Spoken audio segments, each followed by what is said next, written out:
Hi everyone, Ghost here, this time talking about turn-based mode being added to Pillars of Eternity, the first game. I know it's a bit of yesterday's news, but I had a retrospective haunting me that I needed to finish first. PoE is an excellent CRPG from 2015. It's made by Obsidian Entertainment and has great names of the field behind it, like Josh Sawyer, Chris Avellone, Tim Kaine and Carrie Patel, who would later become Avowed's game director. The whole setting of Eora was created for this game, and it's the same world Avowed is set in. If you like CRPGs like Baldur's Gate, or the ones from Old Cat Games, like Wrath of the Righteous or Rogue Trader, this game is for you. It has an original setting, great characters and a great story. The Grieving Mother companion still gives me the chills, and I found a few Easter eggs about those characters in Avowed, like a couple of NPCs talking about Kalisha in Downshore Dock. It also has a cool soundtrack and great voice acting, including Matt Mercer playing two different companions and sounding like two completely different people. Over the years I played this game twice, from start to finish, and I also tried a couple of different characters I didn't like too much. I have a little over 200 hours in this game. I liked it quite a bit, but one of the things that I didn't enjoy too much was the real-time with pause combat. I don't dislike it, I'm mostly neutral toward it, but for a variety of reasons I tend to prefer turn-based combat, mostly because it allows me to carefully consider each action since they're not happening simultaneously. For this very reason, I was quite interested when Obsidian announced they were testing turn-based combat to include it in the first Pillars of Eternity game. It's mind-blowing they're updating a game more than 10 years old for free, and they opened a beta branch to test it. It appears that 3 people are working on it, and it still amazes me that the company, now under Microsoft, allowed them to do so. There are still many hours to pay for, but they did it nonetheless. So I replayed the prologue of the game in turn-based mode, trying it out, and it felt fantastic. First of all, if you're interested, you can activate it in the usual way for Steam betas, by selecting the game properties, betas, then choosing the public beta option. Once in the game, you can activate the turn-based mode at the beginning of a new game or in the options menu. You're not bound by the choice you make at the beginning. You can always switch between turn-based and real-time from the options menu. The first thing to notice is that the UI for this mode seems a little crude. I suppose it's only for testing purposes, and it will be replaced with a more common queue at the top of the screen. The bars you see on the right of the character's name are not action points, as one might guess from their appearance, but represent health.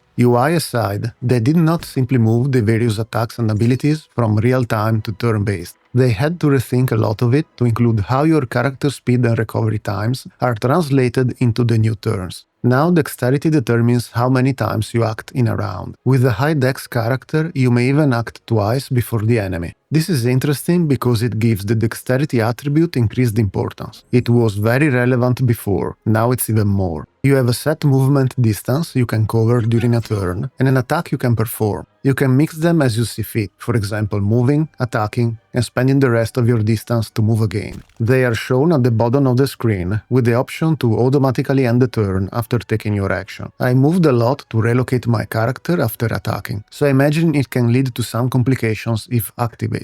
They received some feedback saying that free actions like swapping weapons, drinking potions and the like were abusable in turn-based mode for Pillars of Eternity Deadfire, so they restricted their use by 1 per type. I don't know how many different types there are, or how they're categorized, but clearly you can't chug potions like there is no tomorrow in a single round anymore. The last concern was that combat in turn-based mode, when there are a lot of enemies on the field, can lead to very long fights. They tried to work around this pacing problem by increasing combat lethality for both characters and enemies. I'm not entirely sure what this means mechanically speaking, it's not explained. What I noticed in the combat with the bear in the cave was that it was hitting very hard and making a lot of critical hits, making it essentially impossible to defeat at the very beginning of the game. I remember it being a tough fight, but still doable at normal difficulty. Before wrapping up, there are a couple of extra details worth mentioning from the beta notes and community feedback. The public beta launched on Steam and Xbox for PC the 5th of November, I believe, and it should have been added to GOG a little later. While it works fine with normal saves, Obsidian recommends backing up your files if you're switching between modes or using mods. The overall structure is similar to Deadfire's turn-based mode, with the mentioned reworks. The UI is still early, so I'm expecting things like the turn queue and tooltips to get polished over time. The free action limits should also change how you plan fights, especially while playing at higher difficulties. And if you jump into the beta yourself, Obsidian is actively reading feedback on the Steam forum and Obsidian's own forum pages while they tune balance and pacing. This sums up my experience with the beta of turn-based mode for the first Pillars of Eternity game. If you're asking why I haven't made a retrospective or a full completion review on it, while having played it for a sizable amount of time, it's because I never got around to fully completing it. It has some really nasty achievements like the ultimate, and I wasn't recording my play sessions at the time, so I have to replay the game from the beginning. When this turn-based mode is fully implemented and leaves the beta phase, it will be a great motivation to play the game again and cover it on the channel. Until then, thank you so much for watching, I really appreciate it. If you like what I do, please subscribe to the channel. I've just been accepted into the YouTube Partner Program and it feels amazing. If you can help me reach the next milestone, the 1000 subscribers, I'll do a special video. Maybe something personal like my background in gaming, role-playing, and how video games help me learn English and computer science. Take care of yourself, and I'll see you in the next video.